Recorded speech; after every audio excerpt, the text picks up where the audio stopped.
Hello दोस्तों, आप सभी का स्वागत है आपके अपने चैनल लर्निंग विद प्रकाश में। तो बीपीएससी द्वारा आयोजित 2.0 जो बहाली का इंतजार था सबको, वो फाइनली उसका नोटिफिकेशन आपको आज देखने को मिल रहा है। और यहाँ पर पीआरटी की कोई भी बहाली नहीं है, ठीक है। उसके लिए अलग से जो सेकेंड मेरिट लिस्ट की बात की जा रही है, तो उसको बाद में देखेंगे हम लोग, ठीक है। यहाँ पर हम लोग देखते हैं कि 6 to 8 में जो पद है हमारे 31,982 पद आपको 6 to 8 में है। और यहाँ पर आप सभी देख पा रहे होंगे, सबको कोटिवार कर अलग अलग सब्जेक्ट और अलग अलग कोटिवार रिक्तियां दे दी गई है, जो कि आपको सामान्य में देखने को मिलेगा 6267, आर्थिक रूप से कमजोर 1634, अत्यंत पिछड़ा यानी कि ईबीसी का 2805, पिछड़ा यानी कि बीसी का आपका 1865, अनुसूचित जाति 2500, अनुसूचित जनजाति आपका हो गया यहाँ पर 120, और जो पिछड़े वर्ग की महिला है जो आरएफ है उनका 948, और कुल पद से आपके सबको जोड़कर 16,140 पद। और अनारक्षित महिला का जो पद है वो यहाँ पर देख पा रहे होंगे कि कितना है, 6,544 पद आपको यहाँ पर है, ठीक है फ्रेंड। तो ऐसे आप एक बार इसको देख लीजिएगा, स्क्रीनशॉट ले लीजिएगा, ठीक है। देखते हैं इसकी सेवा शर्तें क्या है। देखिए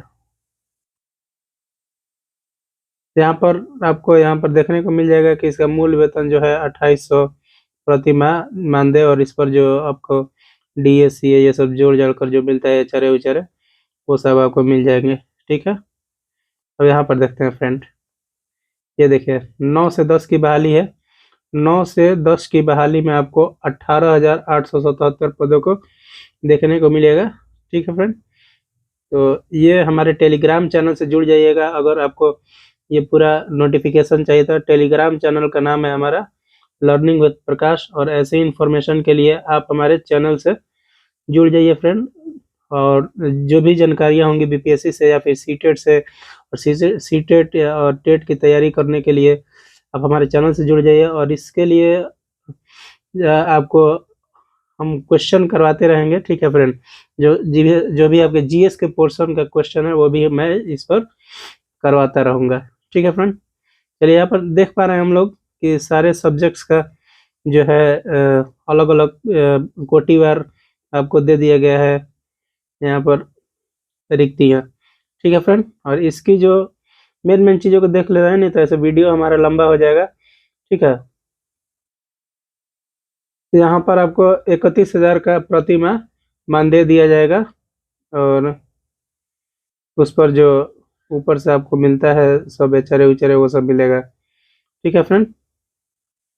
फिर इसके बाद हम लोग यहाँ पर देखते हैं कि 11th और 12th के लिए आपको फिर से यहाँ पर 18,577 पद को देखने को मिलेगा, और अलग अलग आपको यहाँ पर कोटि और सब्जेक्ट्स के हिसाब से क्या है यहाँ पर देखने को मिल जाएगा फ्रेंड, ठीक है। देख लीजिए एक बार, सब में आपका पूरा ये बहाली का है, ठीक है फ्रेंड। अब यहाँ पर देखिए मानदेय आपको 32,000 का यहाँ पर मिलने वाला है, ठीक है फ्रेंड। अब आते हैं इम्पोर्टेंट पॉइंट पर हमारे। देखिए एलिजिबिलिटी इसकी क्या क्या रहने वाली है। तो यहाँ से देख सकते हैं कि ये जो है अभी रिक्तियाँ औपबंधिक है, ये बाद में बढ़ और घट भी सकती है, ठीक है फ्रेंड। तो इसको ध्यान में रखेंगे। अभ्यर्थियों की संख्या के अनुरूप इसको क्या किया जा सकता है, अधिक चरणों में आयोजित, मतलब कि आपकी एग्जाम जो होगी वो अधिक चरणों में आयोजित हो भी सकती है अभ्यर्थियों के जो बढ़ने और घटने के संबंध में। अगर मान लीजिए कि ज़्यादा अभ्यर्थी हो गया तो ज़्यादा चरण में भी एग्जाम हो जाएगा, ठीक है। यहाँ पर देखिए शिक्षा विभाग के अंतर्गत अध्यापक के पद पर नियुक्ति हेतु अनिवार्य अर्हता क्या होगी, यानी कि एलिजिबिलिटी क्या होने वाली है। भारत के नागरिक होने चाहिए। यहाँ पर फ्रेंड आपको बता दूं कि यहाँ पर कोई भी डोमिसाइल नहीं लागू है, और भारत के नागरिक होना अनिवार्य है, चाहे किसी भी राज्य का विद्यार्थी हो वो आकर यहाँ पर फॉर्म भर सकता है। ठीक है। विद्यालय अध्यापक के पद पर नियुक्ति हेतु राष्ट्रीय अध्यापक शिक्षा परिषद द्वारा समय समय पर निर्धारित शैक्षणिक प्रशासनिक योग्यता धारित करता हो और विशेष विद्यालय अध्यापक के लिए अर्हता अभ्यर्थी पुनर्वास परिषद के अनुरूप अनुमान हो। यानी कहने का मतलब कि जो विशेष अर्हता को पूरा करता हो, जो भी टीचर बनने की एलिजिबिलिटी है उसको पूरा करता हो, जो भी एग्जाम लिया जाता है स्टेट और जो भी सेंट्रल के द्वारा, उसको आपको पूरा करना है। जैसे कि यहाँ पर देख लीजिए, यहाँ पर सीटेट में आपको पेपर 2 पास होना जरूरी है, क्योंकि यहाँ तो पीआरटी के बहाली है, नहीं तो पेपर 1 कैसे, पेपर 1 नहीं होगा। और स्टेट जो 2000 और सॉरी यहाँ पर बीटेट, जो बीटेट आपका 2014 में हुआ था, 2000 आपको उधर 13 में हुआ था। ठीक है, तो उसका पेपर 2 अगर पास है तो आराम से आप फॉर्म भर सकते हैं। ठीक है। माध्यमिक विद्यालयों के लिए जो स्टेट पेपर 1 होता है, यानी 9th-10th के लिए स्टेट पेपर 1 के लिए और 11th-12th के लिए आपका स्टेट पेपर 2 उत्तीर्ण होना अनिवार्य है फ्रेंड। ठीक है।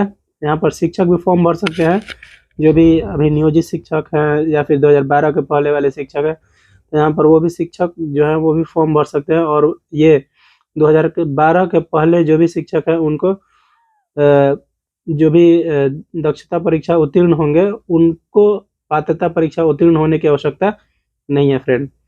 चलिए आगे देखते हैं। ये सब तो आप समझ रहे हैं। हाँ, यहाँ पर देखिए, जो भी अदर स्टेट के लोग होंगे या फिर यहाँ के जो सामान्य कोटि के लोग होंगे, यहाँ के जो सामान्य कोटि के और अदर स्टेट के लोगों को यहाँ पर 60% मार्क्स लाना बीटेट सीटेट और स्टेट में अनिवार्य है। और महिला पिछड़ा वर्ग और अत्यंत पिछड़ा वर्ग के और सामान्य कोटि की महिला को 55% और यहाँ पर ST SC यानी कि अनुसूचित जाति और अनुसूचित जनजाति को 50% अंक लाना अनिवार्य है। कहने का मतलब यह है कि 90 नंबर आपका सीटेट में होना अनिवार्य है। अगर अदर स्टेट के और जनरल के पुरुष हों तो, और महिला अगर आप बिहार के हों और आप ST SC नहीं, जो आप EBC BC और सामान्य कोटि की महिला हो तो उनको 55% लाना अनिवार्य है। और यहाँ पर जो 75 नंबर पर कौन कौन हो सकते हैं, अनुसूचित जाति यानी कि SC और ST, ये इनको 50% लाना अनिवार्य है फ्रेंड। चलिए उसके बाद देख लेते हैं हम लोग विद्यालय स्नातक कोटि के विद्यालय का। यहाँ पर तो आप देख पा रहे हैं गणित विज्ञान के, सामाजिक विज्ञान और भाषा विज्ञान के। अब आइए नियुक्ति हेतु शैक्षणिक योग्यता आपके पास क्या होनी चाहिए। तो आपके पास मोटा मोटी मैं बता दूं, आपके पास BEd होनी चाहिए। ठीक है, DLEd होनी चाहिए, साथ में आपका ग्रेजुएशन होना चाहिए। ठीक है, उसके बाद 4 साल का जो BLEd होता है वो होना चाहिए, यहाँ पर देख लीजिए।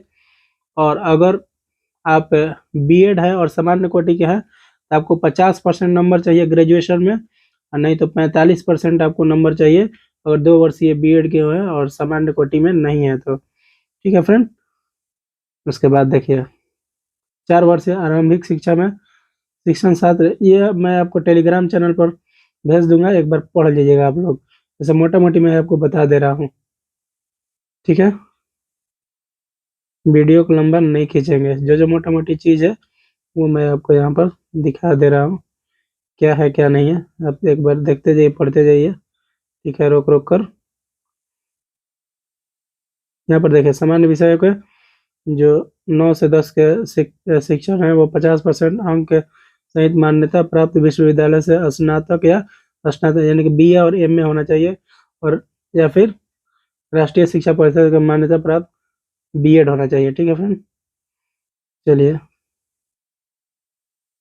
शारीरिक शिक्षा के लिए यहाँ पर आप देख सकते हैं कि विद्यालय अध्यापक के लिए आवश्यक शैक्षणिक शारीरिक शिक्षा के साथ 50% अंक के साथ आपके शारीरिक शिक्षा में स्नातक की उपाधि होनी चाहिए, अथवा यहाँ पर वैकल्पिक विषय के रूप में शारीरिक शिक्षा में 45% सहित शारीरिक शिक्षा का स्नातक उपाधि की एसोसिएशन ऑफ इंडिया यूनिवर्सिटी अथवा इंडिया ओलंपिक्स एसोसिएशन द्वारा मान्यता प्राप्त राष्ट्रीय अथवा राज्य अंतर विद्यालयी खेलकूद अथवा खेल प्रतियोगिता अथवा एथलेटिक्स में सहभागिता होनी चाहिए। ठीक है फ्रेंड। तो साथ साथ आपकी इसकी भी बारी आई हुई है शारीरिक शिक्षक के भी, ठीक है।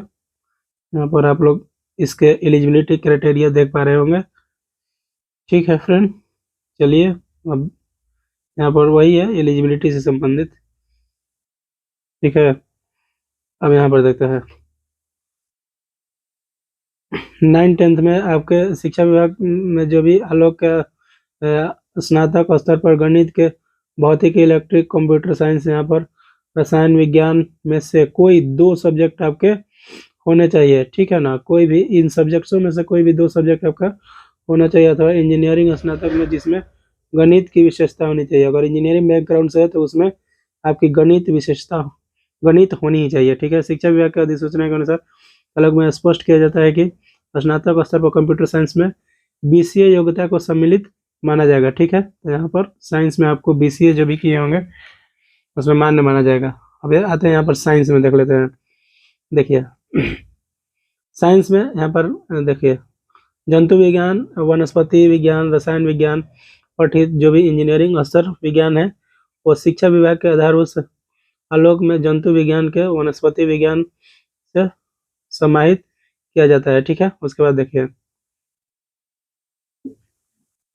सामाजिक विज्ञान, स्नातक स्तर पर सहायक विषय के अंतर्गत इतिहास, भूगोल और शास्त्र, राजनीतिक शास्त्र में से कोई भी 2 विषय आपका उत्तीर्ण होना चाहिए जिसमें अनिवार्य रूप से विषय इतिहास या भूगोल अवश्य होना चाहिए, ठीक है फ्रेंड। उसके बाद हम लोग देख लेते हैं यहाँ पर ये आप लोग एक बार देख लिया, सामाजिक विज्ञान के विद्यालय पद के नियुक्ति हेतु अभ्यर्थी इतिहास, भूगोल और शास्त्र, राजनीतिक शास्त्र किसी 2 विषय जिसमें से एक विषय इतिहास या भूगोल होना चाहिए, ठीक है। यानी कि कहने का मतलब यह है कि जो सामाजिक विज्ञान के लिए आप फॉर्म भरिएगा ना तो उसमें से कोई 2 विषय में इतिहास या भूगोल, यही दोनों में से कोई एक होना चाहिए, अनिवार्य है। यहाँ पर देखिए अनिवार्य लिखा हुआ है। सामाजिक विज्ञान विषय में परीक्षा कर सकते हैं, शिक्षा यहाँ पर आप एक देख सकते हैं। देखिए शिक्षा विभाग में अधिसूचना दिनांक के आलोक में सामाजिक विज्ञान के अंतर्गत इतिहास विषय के समकक्ष प्राचीन इतिहास माना जाएगा, ठीक है। तो वो उतना इम्पोर्टेंट नहीं है। हम भाषा में एक बार देख पाते हैं हम लोग। देखिए माध्यमिक विद्यालय में भाषा हेतु संबंधित विषयों के संबंधित स्नातक स्तर पर ऑनर्स सब्जेक्ट या सब्सिडरी सब्जेक्ट के रूप में पठित हो, यानी कि कोई भी भाषा हो, हिंदी, संस्कृत और उर्दू जो भी हो, तो आपको ऑनर्स या फिर सब्सिडरी में आपका ये सब्जेक्ट होना अनिवार्य है फ्रेंड, ठीक है। अब ये PGT के लिए यानी कि 11th-12th के लिए, तो 11th-12th के लिए आप यहाँ पर देख पा रहे होंगे 50% अंकों सहित मान्यता प्राप्त विश्वविद्यालय से स्नातकोत्तर मतलब कि MA, या फिर M.Com होनी चाहिए, ठीक है फ्रेंड। जो भी राष्ट्रीय अध्यापक शिक्षा परिषद है उसके मान्यता द्वारा आपको B.Ed होना अनिवार्य है, ठीक है। NCT द्वारा जो भी मान्यता प्राप्त है, अथवा यहाँ पर लिखा है किसी मान्यता प्राप्त विश्वविद्यालय से कम 45% अंकों के साथ स्नातकोत्तर और 13/11/2010 का अधिसूचना के राष्ट्रीय अध्यापक शिक्षा परिषद मान्यता प्राप्त विद्यालय द्वारा जमा करने की समय सीमा, अध्यापक शिक्षा कार्यक्रम की मान्यता के लिए मानदंडों और मानकों के निर्धारित तक पाठ्यक्रम तथा प्रशिक्षण रूप से किए जाने वाला विनियम 10/12/2007 को जो अधिसूचना है, मोटा मोटी समझ लीजिए 45% मार्क्स के साथ आपका B.Ed होना चाहिए, या फिर 50% मार्क्स के साथ, और जनरल कैटेगरी में आते हैं यहाँ पर 5% की आपको छूट मिलती हुई दिख रही है, ठीक है फ्रेंड। 5% की आपकी छूट मिलेगी, ठीक है। यहाँ पर आप देख सकते हैं 11th-12th के विद्यालय अध्यापक पद के नियुक्ति हेतु विषय के समूह जो निम्नलिखित है, फिजिक्स, केमिस्ट्री, मैथ में, फिजिक्स में ये सारे सब्जेक्ट्स आपके होने चाहिए। फिजिक्स के टीचर बनना है तो ये सारे सब्जेक्ट होंगे। केमिस्ट्री में ये भी इन्वॉल्व होंगे, इकोनॉमिक्स में इसको, ठीक है। कॉमर्स में ये सारे होते हैं, और बॉटनी में ये, ठीक है। कोई भी है तो आप फॉर्म भर लीजिएगा 2 को। Sorry friend. यहाँ पर देख पा रहे हैं, अब आते हैं नीचे, सीधे नीचे आते हैं, आइए। और कुछ आपको दिखा दूं मैं।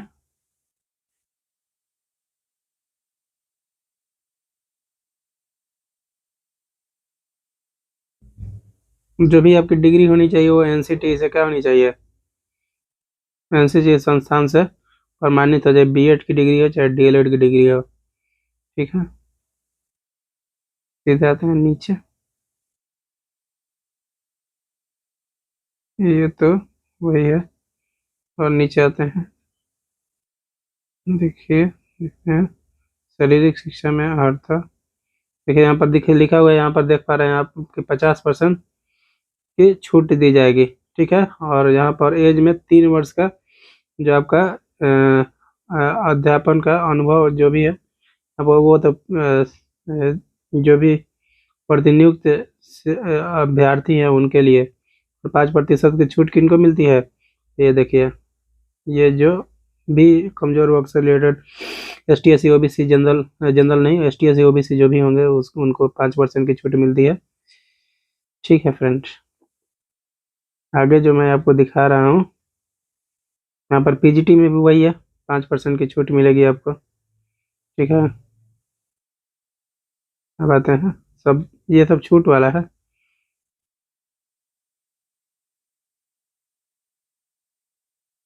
यहाँ पर देख लीजिए कुछ कन्या विद्यालय से रिलेटेड चीज़ें हैं। आप एक बार टेलीग्राम में आपको ये भेज देंगे, आप जाकर वहाँ पर आप एक बार देख पाइएगा। ठीक है, और प्रधानाध्यापक के लिए सेवा शर्त स्टेट की अर्हता प्रावधान नहीं है। जो भी प्रधानाध्यापक के लिए फॉर्म भरेंगे तो उसके लिए स्टेट प्रावधान नहीं है। सभी पदों पर नियुक्ति हेतु अधिकतम उम्र के लिए कट ऑफ तिथि आपका 1/8/2023 होगी। ठीक है,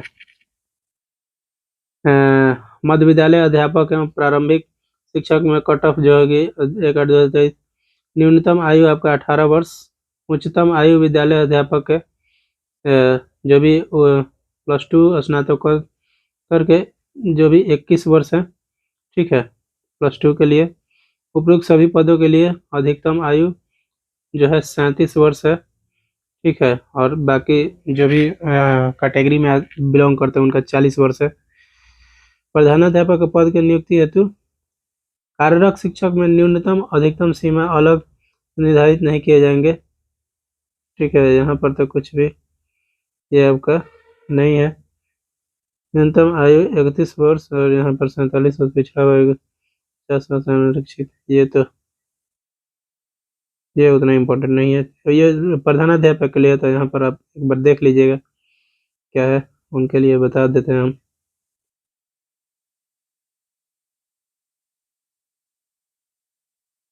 हम्म, हाँ, यहाँ पर सबसे इम्पोर्टेंट चीज़ यहाँ पर देखिए, एग्जाम आपके जो होंगे 150 नंबर के होंगे। जैसा कि आपको पता है कि पैटर्न चेंज हो चुका है। उसमें आपका जो होगा 2 पॉइंट आपका जो भी 2.5 घंटे का एग्जाम होगा, 150 नंबर का एग्जाम होगा, और इसमें कोई निगेटिव मार्किंग आपका नहीं रहेगा। ठीक है, 30 नंबर का जो होगा आपका लैंग्वेज पेपर होगा, 40 नंबर का आपका जो होगा जनरल जीएस सामान्य अध्ययन, और जो आपका 80 नंबर से होगा वो आपका विषय का पेपर होगा। ठीक है फ्रेंड, जो भी 30 नंबर का होगा वो क्वालिफाइंग नेचर का होगा। ठीक है, उसमें और उसमें आपको कम से कम 30% लाना अनिवार्य रहेगा। ठीक है फ्रेंड,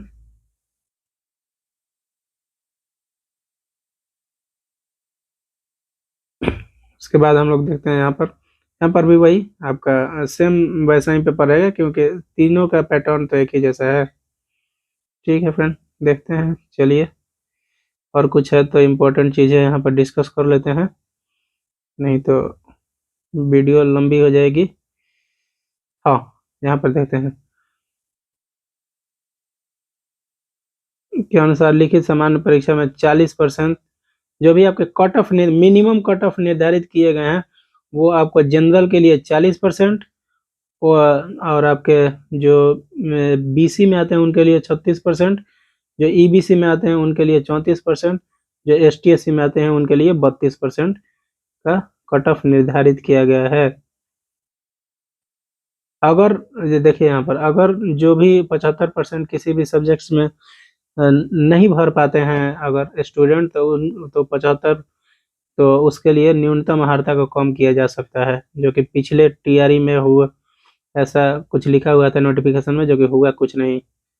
किसी में भी कट ऑफ कम करने की आवश्यकता नहीं पड़ी थी, क्योंकि छात्र जो थे सफिशिएंट मात्रा में उपलब्ध हो गए थे फ्रेंड्स।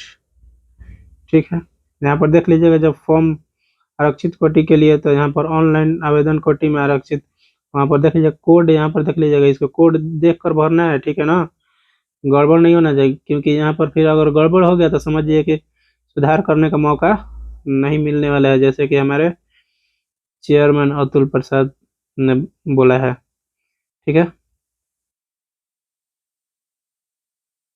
अब आइए यहाँ पर। अब तो कुछ इम्पोर्टेंट मुझे दिख नहीं रहा है। ठीक है, लेकिन फिर भी एक बार जल्दी जल्दी भगा कर देख लेते हैं क्या कुछ यहाँ पर इम्पोर्टेंट है। ठीक है,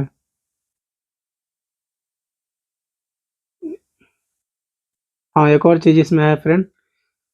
1 to 6 to 8 के लिए, 6 to 8 के लिए आपका जो होगा, महिला आरक्षण जो है, महिला आरक्षण 50% यहाँ पर आपका है। ठीक है, और वो भी क्षैतिज आरक्षण। क्षैतिज आरक्षण का आपको मतलब पता ही होगा कि महिलाएं आपके सीट पर ओवरलैप कर सकती हैं, लेकिन आप उसके सीट पर ओवरलैप नहीं कर सकते हैं। 9 और 10 में, यानी कि 9th और 10th में आपका 35% आरक्षण है। ठीक है, नोटिफिकेशन में लिखा हुआ है, क्योंकि मैंने पढ़ा है। ठीक है, वो भी क्षैतिज आरक्षण। ठीक है, क्योंकि ओवरलैपिंग हो सकता है यहाँ पर। 11th और 12th में वहाँ भी 35% आरक्षण है फ्रेंड, वो भी क्षैतिज आरक्षण। ठीक है ना, तो इतना समझ जाइए, बाकी इसमें और कुछ है नहीं। ठीक है, तो चलिए फ्रेंड, वीडियो को देखने के लिए बहुत बहुत धन्यवाद, और ऐसे ही इन्फॉर्मेशन के लिए आप हमारे चैनल को सब्सक्राइब कर लीजिए। और जीएस के पोर्शन मैं 1-2 दिन में देखता हूँ, स्टार्ट करता हूँ, और आप लोग जुड़ जाइए हमसे। ठीक है फ्रेंड, शुभ रात्रि, बाय बाय।